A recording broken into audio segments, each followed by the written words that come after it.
Praise the lord. దేవునికి స్తోత్రం. హల్లెలూయా. దేవుని బిడ్డలారా, పేతురు తన జీవితంలో జయించవలసిన మూడిటిని జయించక పోవడాన్ని బట్టి గలిలియా సముద్రములో మునిగిపోయేటటువంటి పరిస్థితి ఏర్పడిన ఆ సందర్భం మత్తయి సువార్తలో, మార్కు సువార్తలో మనం చూస్తూ ఉంటాం. అయితే ఆ సమయంలో ప్రభువా నన్ను రక్షించు అని మరి యేసు ప్రభువారికి మొరపెట్టినప్పుడు, మనవి చేసినప్పుడు యేసు ప్రభువారు పేతురుని రక్షించినట్లు మనం చూస్తూ ఉంటాం. అయితే ఇంతకీ పేతురు గలిలయ సముద్రములో మునిగిపోవడానికి ఆ కారణాలు ఏమై ఉన్నావో మనం తెలుసుకుందాం. ప్రియా దేవుని బిడ్డలారా, ఆయన మరి జయించవలసినవి జయించాలని అవి ఏవో కూడా మనం తెలుసుకుందాం. ఒకటి భయము. ప్రియా దేవుని బిడ్డలారా, భయము. రెండవది మనం అక్కడ చూస్తున్నప్పుడు అవిశ్వాసము. మూడవది సందేహము.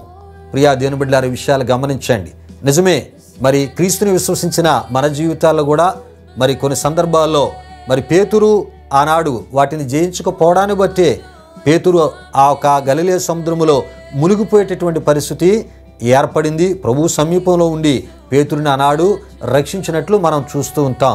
మరి క్రైస్తవ విశ్వాసులు ఉన్న మన జీవితాల్లో కూడా ఇవి మూడు పేతురు వలె మనల్ని కూడా ఒక్కోసారి ఏం చేస్తూ ఉంటాయంటే ఆధ్యాత్మిక జీవితంలో మరి క్రీస్తుకు దూరంగా చేయడానికి, మరి ఆధ్యాత్మిక జీవితంలో మరి దేవుని యొక్క అద్భుతాలు మన జీవితాలు అనుభవించకుండా, మరి ఆధ్యాత్మిక జీవితంలో దేవునికి మనం సమీపస్తులుగా మనం జీవించకుండా, దేవుని యొక్క అసాధ్యమైన అద్భుతాలు అనుభవించకుండా మనల్ని కూడా మునిగిపోయేటట్లు చేసేవి, దేవునికి దూరము చేసేవి ఒకటి భయము, అదేవిధముగా అవిశ్వాసము, సందేహము అని మనం తప్పక తెలుసుకోవాలి. కనుక ఈ మూడిటిని మనం జయించగలిగితే ప్రియా దేవుని బిడ్డలారా, మరి యేసు ప్రభువారు ఎటువంటి అసాధ్యమైన కార్యాలైనా సుసాధ్యాలుగా చేయ దేవుడు గనుక మరి మన జీవితాల్లో కూడా ఆయన మరి వీటిని మనం జయించగలిగినప్పుడు అసాధ్యమైన కార్యాలు కూడా సుసాధ్యాలుగా చేస్తూ తనలో తన కృపలో మనల్ని వర్ధిల్ల చేసే గొప్ప దేవునిగా ఆయన ఉన్నారు.